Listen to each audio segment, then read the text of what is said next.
کتاب محمد عربی صلی اللہ علیہ وسلم، تصنیف محمد عنایت اللہ سبحانی۔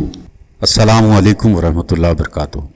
ہم ایک ایسی کتاب کا مطالعہ کرنے جا رہے ہیں جو سیرت نبوی صلی اللہ علیہ وسلم پر لکھی ہوئی محمد عنایت اللہ سبحانی صاحب کی پر اثر، سادہ اور سلیس تصنیف ہے۔ اردو زبان میں سیرت نبوی پر اچھا خاصا ذخیرہ موجود ہے۔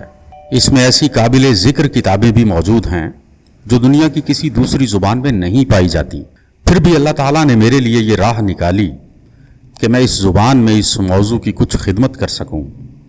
مجھے امید ہے کہ کتاب پسندیدگی کی نگاہ سے دیکھی جائے گی اور اس کا مطالعہ ان لوگوں کے لیے بھی فائدے سے خالی نہ رہے گا جنہوں نے اس موضوع پر دوسری کتابوں کا مطالعہ کیا ہے۔ یہ کتاب دراصل ایک عربی کتاب کا نقش ثانی ہے۔ عرصہ ہوا مصر میں محکمہ تعلیم و تربیت کے نگران عام الاستاذ محمد احمد برانک کی نگرانی و سرپرستی میں سیرت نبوی صلی اللہ علیہ وسلم پر ایک مجموعہ شائع ہوا تھا جو 14 حصوں پر مشتمل تھا۔ یہ مجموعہ محترم عبدالحی صاحب مدیر الحسنات کو مکہ معظمہ کے کسی مکتبہ پر نظر آیا۔ موصوف کو، جو خود حیات طیبہ جیسی مقبول عام کتاب کے مصنف ہیں، یہ کتاب بہت پسند آئی۔ آپ اسے اپنے ہمراہ لے آتے۔ آپ کا خیال تھا کہ اسی انداز کی کتاب اردو زبان میں بھی آ جائے تو بہت مفید رہے گی۔ اللہ تعالیٰ نے یہ سعادت میرے نصیب میں لکھ رکھی تھی۔ چنانچہ موصوف کی یہ پاکیزہ خواہش اللہ تعالیٰ اپنے اس ناتواں بندے کے ہاتھوں پوری کرا رہا ہے۔ میں نے اس کتاب کی شروع سے آخر تک پیروی کی ہے اور اسی کی ترتیب کو قائم رکھا ہے۔ اس کے پیرایہ بیان اور اسلوب نگارش کو بھی برقرار رکھنے کی اپنی حد تک پوری کوشش کی ہے۔ پھر بھی میں اس کا بالکل پابند ہو کر نہیں رہا ہوں، اس لیے اس کا ترجمہ یا ترجمانی بھی نہیں کہہ سکتا۔ اپنی محدود عقل و فہم کے مطابق میں نے جہاں جہاں ضرورت محسوس کی ہے، اصلاح و ترمیم اور حذف و اضافہ سے بھی کام لیا ہے۔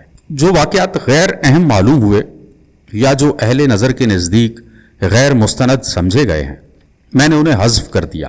بعض باتیں نظر انداز ہو گئی تھیں لیکن مجھے قابل ذکر محسوس ہوئیں تو میں نے انہیں شامل کر دیا۔ موقع سے سبق آموز پہلوؤں کو ابھارنے کی بھی کوشش کی ہے۔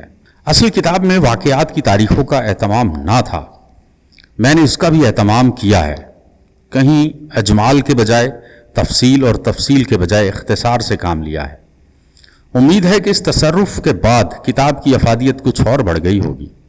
اللہ تعالیٰ اس ناچیز کوشش کو قبول فرمائے، لوگوں کو اس سے زیادہ فائدہ پہنچے اور اس گناہگار کے حق میں رحمت و مغفرت کا بہانہ بنے۔ اس کتاب سے دوسروں کو فائدہ پہنچنے کی جو امید ہے وہ اپنی جگہ پر اللہ تعالیٰ اسے پورا فرمائے، لیکن خود میری ذات کو اس کتاب کی تیاری کے زمانے میں جو فائدے حاصل ہوئے وہ میری کوششوں کا نقد صلہ ہے، جو بجائے خود کچھ کم نہیں۔ صلاۃ و سلام ہو اس ذات پر جس کے ذریعے میری زندگی کو روشنی ملی، جس کی زندگی کو پڑھ کر فکر و نظر کو گہرائی ملی، خیالات کو بلندی ملی، جذبات کو ستھرائی اور پاکیزگی ملی، فضائل اخلاق اور حسن اعمال کا کامل ترین اسوہ ملا، عزم و حوصلہ اور صبر و استقلال کا بلند ترین نمونہ ملا، سیادت و قیادت اور پیشوائی و فرما روائی کی کامیاب ترین مثال ملی اور ابدیت و بندگی کی حسین ترین تصویر ملی۔ صلاۃ و سلام ہو اس پر جس کا اتباع میری زندگی کا سرمایہ اور جس کی شفاعت میری آخرت کا سہارا ہے، جس کے فیض سے میرے قلم کو گویائی ملی، جس کی زندگی اور پیغام سے لوگوں کو باخبر کرنا انسانیت کی سب سے بڑی خدمت اور میری سب سے بڑی سعادت ہے۔ خاک پائے مصطفیٰ صلی اللہ علیہ وسلم، محمد عنایت اللہ سبحانی۔ مقدمہ۔ آپ صلی اللہ علیہ وسلم کو پہل جو دیکھتا اس پر آپ کی ہیبت طاری ہو جاتی۔ آپ صلی اللہ علیہ وسلم کے قریب جو رہتا اسے آپ سے محبت ہو جاتی۔ آپ صلی اللہ علیہ وسلم کے اوصاف بیان کرنے والا کہتا ہے کہ میں نے آپ صلی اللہ علیہ وسلم جیسا کوئی نہیں دیکھا، نہ آپ صلی اللہ علیہ وسلم کے بعد نہ آپ صلی اللہ علیہ وسلم سے پہلے۔ یہ رسول اکرم صلی اللہ علیہ وسلم کے بارے میں حضرت علی رضی اللہ تعالیٰ عنہ کا تبصرہ ہے۔ یہی تاثر ایک دوسرے انداز میں عروہ بن مسعود نے صلح حدیبیہ کے موقع پر بیان کیا تھا۔ کفار مکہ نے پہلے بدیل کو، پھر مکرز کو، پھر ہولیوس کو آپ صلی اللہ علیہ وسلم کے پاس نمائندہ بنا کر بھیجا، لیکن انہیں کسی کی نمائندگی پسند نہیں آئی۔ آخر میں انہوں نے عروہ بن مسعود کو بھیجا۔ انہوں نے واپس آ کر کہا، اے قریش کے لوگو، میں کسریٰ کے پاس اس کے دربار شاہی میں جا چکا ہوں، کیسر کے پاس اس کے دربار شاہی میں جا چکا ہوں، اور نجاشی کے پاس اس کے دربار شاہی میں جا چکا ہوں۔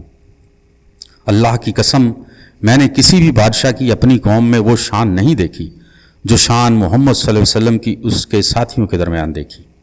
سچ کہتا ہوں، میں نے ایسی قوم دیکھی ہے جو کسی صورت میں اس کا ساتھ نہیں چھوڑ سکتی۔ اب تم سوچ لو۔ یہ دو شہادتیں ہیں۔ پہلی شہادت ایک بالغ نظر اور جانثار ساتھی کی ہے جو قبل نبوت سے لے کر آخر دم تک سفر و حضر اور خلوت و جلوت میں ہمیشہ آپ صلی اللہ علیہ وسلم کے ساتھ رہا، جس کا آپ صلی اللہ علیہ وسلم سے قریب ترین رشتہ تھا، جس کے بارے میں آپ صلی اللہ علیہ وسلم نے فرمایا تھا انت منی و انا منکا۔ دوسری شہادت ایک مردم شناس اور جہاں دیدہ دشمن کی ہے جسے اپنی قوم میں معزز ترین مقام حاصل تھا۔ قوم کے لوگ اسے پہلوٹی کی اولاد سے زیادہ عزیز رکھتے تھے، اس لیے بجا طور پر عظمت اور محبت کی حقیقت سے بخوبی آشنا تھا۔ دوست اور دشمن دونوں اس بات پر شاہد ہیں کہ محمد عربی صلی اللہ علیہ وسلم ایک باروب، دل آویز اور بے مثال شخصیت کے مالک تھے۔ چنانچہ آپ جیسا شخص کبھی دیکھنے میں نہیں آیا۔ آپ صلی اللہ علیہ وسلم کو دیکھ کر آدمی پر رعب طاری ہو جاتا تھا۔ فرش خاک پر بے سر و سامان ساتھیوں کے درمیان بھی آپ صلی اللہ علیہ وسلم کی ہیبت و عظمت کا یہ عالم تھا کہ اس کے سامنے کیسر و کسریٰ اور نجاشی تمام جاہ و جلال اور تزک و احتشام کے ساتھ اپنے تخت و تاج میں ہیج نظر آتے تھے۔ ساتھ ہی آپ صلی اللہ علیہ وسلم کے اندر بلا کی کشش تھی، جو شخص قریب سے دیکھتا آپ کا گرویدہ ہو جاتا۔ آپ صلی اللہ علیہ وسلم کے ساتھی دل و جان سے آپ پر فدا رہتے۔ یہ محض دو آدمیوں کا احساس نہیں ہے، تاریخ کی بے شمار مثالیں گواہ ہیں کہ یہ ایک عام احساس تھا۔ پھر یہ احساس آپ صلی اللہ علیہ وسلم کی زندگی ہی تک محدود نہیں رہا۔ 14 صدیاں گزر جانے کے بعد بھی آج آپ صلی اللہ علیہ وسلم کی سیرت پڑھنے سے یہی احساس ہوتا ہے۔ کوئی بھی انصاف پسند دوست ہو یا دشمن اس سے انکار نہیں کر سکتا۔ رسول اللہ صلی اللہ علیہ وسلم کی کامل اطاعت کا نام اسلام ہے، جس پر انسان کی فلاح و نجات کا دار و مدار ہے۔ حقیقی اطاعت کی بنیاد اور روح یہی محبت اور تعظیم ہے۔ یہ دونوں جذبات کسی کے بارے میں جتنے زیادہ ہوتے ہیں، اس کی اطاعت اتنی ہی کامل اور پائیدار ہوتی ہے، آسانی سے بے چون و چرا ہوتی ہے، ذوق و شوق سے ہوتی ہے، جوش اور ولولہ سے ہوتی ہے، اور شرف و عزت سمجھ کر ہوتی ہے۔ پھر آدمی اطاعت ہی پر قناعت نہیں کرتا، ایک قدم آگے بڑھ کر اتباع کی کوشش کرتا ہے۔ اپنے پیشوا کی ایک ایک بات اور ایک ایک ادا کو محبت و عظمت کی نگاہ سے دیکھتا ہے اور اپنے آپ کو اسی رنگ میں رنگنے کی فکر کرتا ہے۔ سرور عالم صلی اللہ علیہ وسلم سے محبت و عقیدت اور آپ صلی اللہ علیہ وسلم کی عظمت و برتری کے احساس کی اس کیفیت کو پیدا کرنے اور پروان چڑھانے کا واحد ذریعہ آپ صلی اللہ علیہ وسلم کی سیرت پاک کا مطالعہ ہے۔ یوں کہیے کہ آپ صلی اللہ علیہ وسلم کے بارے میں ہم سے جس اطاعت کا مطالبہ کیا گیا ہے، ایک سلیم الفطرت انسان کے اندر اس اطاعت کا جذبہ آپ صلی اللہ علیہ وسلم کی سیرت کے مطالعہ سے خود بخود پیدا ہوتا ہے۔ پیدا کرنا نہیں پڑتا، یہ مطالعہ غور سے ہونا چاہیے اور بار بار ہونا چاہیے، کیونکہ عظمت و برتری کا احساس تو ایک بار کے مطالعہ سے بھی کسی حد تک ہو سکتا ہے، لیکن محبت پیدا کرنے کے لیے بار بار مطالعہ کرنا ضروری ہے، جیسا کہ حضرت علی رضی اللہ تعالیٰ عنہ کے مذکورہ الفاظ سے بھی سمجھا جا سکتا ہے، کیونکہ آپ صلی اللہ علیہ وسلم کے وصال کے بعد آپ صلی اللہ علیہ وسلم سے قریب رہنے اور ملتے جلتے رہنے کی شکل یہی ہو سکتی ہے۔ رسول اللہ کا اتباع جس سے اللہ کی خوشنودی حاصل ہوتی ہے، اس کا مطلب یہی ہے کہ آدمی کے سیرت و کردار میں اپنی صلاحیت اور کوشش کے مطابق رسول صلی اللہ علیہ وسلم کی شخصیت کی جھلک نظر آئے۔ اب اگر کسی کو حوصلہ ہے ایسی شخصیت کی تعمیر کا جس میں کشش اور دل آویزی ہو، عظمت اور بزرگی ہو، رعب اور دبدبہ ہو، تو اس کے لیے ضروری ہے کہ نبی کریم صلی اللہ علیہ وسلم کی سیرت کو بنیاد بنائے اور اس کا مطالعہ کرتا رہے۔ آپ صلی اللہ علیہ وسلم کی سیرت کا مطالعہ تمام سیرتوں سے بے نیاز کر سکتا ہے، لیکن تمام عظیم ہستیوں کی سیرت کا مطالعہ آپ صلی اللہ علیہ وسلم کی سیرت سے بے نیاز نہیں کر سکتا۔ یہ شاعری ہے یا حقیقت، اس کا صحیح فیصلہ آپ صلی اللہ علیہ وسلم کی سیرت کے وسیع اور گہرے مطالعہ کے بعد ہی کیا جا سکتا ہے۔ فدا ابی و امی، محمد امانت اللہ اصلاحی، جامعہ اسلامیہ مدینہ منورہ۔ ہوتی ہے سحر پیدا۔ بسم اللہ الرحمن الرحیم۔ دین ابراہیمی عرب میں زیادہ نہیں ٹھہرا، پورے ملک میں پھر بت پرستی پھیل گئی۔ لوگ خدا کے ساتھ مورتیوں کو بھی پوجنے لگے اور ان کو خدا تک پہنچنے کا وسیلہ سمجھنے لگے۔ ان کا عقیدہ تھا کہ یہ خدا کے ساجی اور ہمارے سفارشی ہیں، نیز یہی حاجت روا اور مشکل کشا ہیں۔ چنانچہ وہ مصیبتوں میں انہی کو پکارتے، فریادیں بھی انہی سے کرتے اور مرادیں بھی انہی سے مانگتے۔ حضرت ابراہیم علیہ السلام تو خالص توحید کے داعی تھے اور شرک و بت پرستی سے بیزار، لیکن یہ لوگ ان کو بالکل بھول ہی گئے اور مورتیوں کے پجاری بن گئے۔ لیکن ایسا ایک دم نہیں ہو گیا، اس میں بھی ایک زمانہ لگا، نہ جانے کتنی صدیاں بیت گئیں اور نہ جانے کتنی نسلیں گزر گئیں، تب کہیں جا کر شرک کے پیر جمے۔ یہ شرک آیا کہاں سے؟ بت پرستی کو فروغ کیسے ہوا؟ بات یہ تھی کہ ابراہیم علیہ السلام اور اسماعیل علیہ السلام سے عربوں کو بے انتہا عقیدت تھی، اور کعبہ چونکہ انہی دونوں کی تعمیر تھی اس لیے ان کو کعبہ سے بھی بڑی محبت تھی۔ پھر یہ محبت اسی حد تک محدود نہ رہی، اس کے ارد گرد جتنے پتھر تھے وہ بھی ان کے نزدیک بہت محبوب اور متبرک بن گئے۔ اب اگر وہ مکہ سے باہر جاتے، چاہے روزگار کے لیے چاہے کاروبار کے لیے، تو وہاں کا ایک پتھر بھی ساتھ لے لیتے۔ ان کا خیال تھا کہ اس سے سفر میں برکت ہوگی اور مقصد میں کامیابی۔ پھر بات یہیں تک نہ رہی، جو لوگ مکہ سے کچھ دور رہتے تھے وہ بھی کعبہ کے پاس سے پتھر اٹھا کر لے گئے اور اپنے یہاں نصب کر لیے، اور اب وہ کعبہ کی طرح ان کا طواف کرتے اور حجر اسود کی طرح ان کو بوسہ دیتے۔ اس طرح وہ عقیدہ جس کے خلاف ابراہیم علیہ السلام نے پہم جہاد کیا تھا، عرب میں پھر لوٹ آیا۔ پھر ایک بات اور تھی جس کی وجہ سے یہ عقیدہ اور تیزی سے پھیلا۔ آتش فشاں پہاڑ پھٹتے تو لاوے کی شکل میں جو پتھر نکلتے، ان کے بارے میں تصور تھا کہ یہ ٹوٹے ہوئے تارے ہیں جو آسمان سے زمین میں آ گئے ہیں، اور یہیں سے وہ پتھر مقدس سمجھے جانے لگے، کیونکہ بعض قومیں تاروں کی عظمت کی قائل تھیں، اس لیے ان میں خلاق عالم کی قدرت کا جلوہ تھا، اس کی طاقت اور عظمت کا پرتو تھا۔ اس لیے جن پتھروں کے بارے میں انہیں گمان ہوتا کہ یہ ستاروں سے ٹوٹے ہوئے ہیں، ان کو وہ بہت متبرک سمجھتے اور ان کی بے انتہا تعظیم کرتے۔ پھر عظمت کا یہ تصور اور آگے بڑھا اور ان کی پوجا بھی ہونے لگی۔ نسلوں پر نسلیں گزرتی رہیں، یہاں تک کہ یہ عقیدہ بالکل پختہ ہو گیا۔ چنانچہ اب کوئی بھی پتھر مل جاتا جو خوبصورت اور سڈول ہوتا، یا جس کی ساخت میں کچھ نیا پن ہوتا، یا جو کسی مخلوق کی شکل سے مشابہ ہوتا، تو اس کی عظمت ان کے دل میں بیٹھ جاتی اور وہ اس کو پوجنے لگتے۔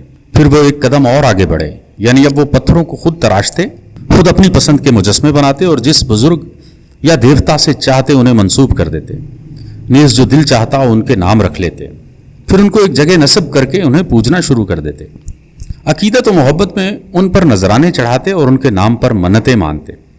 ان کا خیال تھا کہ اس طرح وہ دیوتا اللہ کے یہاں سفارش کریں گے، بگڑے ہوئے کام بھی بنا دیں گے اور آخرت میں ذریعہ نجات بھی ہوں گے۔